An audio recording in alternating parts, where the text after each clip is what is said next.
Good day. This report presents the findings of a food safety inspection conducted in the Rustic Bistro Kitchen. The purpose of this activity is to identify hygiene hazard as an essential potential risk and recommended correction action in the line between or with standard food safety legislation and an organizational procedure. And this is the top hygiene hazard. First, this is a high cross-contamination risk, raw meat stored above salads. Next is the no hair restraints, hair contamination risk from unsure staff during preparation. Poor hand washing, cross-transfer of bacteria from raw to cooked foods and utensils. Then the additional hazard found, dirty cutting board, we will see visible debris and scratches, enable bacteria growth, replace or resurface. Open overflowing bins, attract pests and create sanitation and odor issues.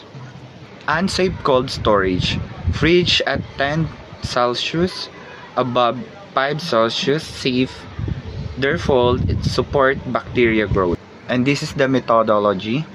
A document review, food safety regs, hygiene procedure, cleaning schedule. A virtual walkthrough. Inspect preparation station, storage, dishwashing, waste, and staff practices. Risk assessment. Rate hazard by severity, contamination chance, and impact.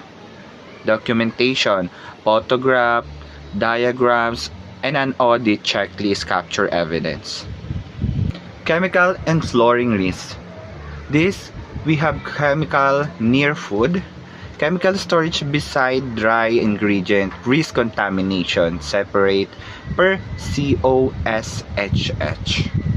Wet floors. Standing water near dish area creates slip, hazard, immediately cleanup required. I made a diagram for cross-contamination flow. First, I input on the first part is the raw meats. Second, the drip transfer. And the third one is the RTE salad. While the last one is the utensils.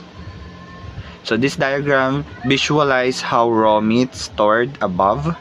The next is the RTE food can transfer pathogen through dripping and handling, leading to illness. So for the completed audit checklist, this is the summary of it. Refrigerator,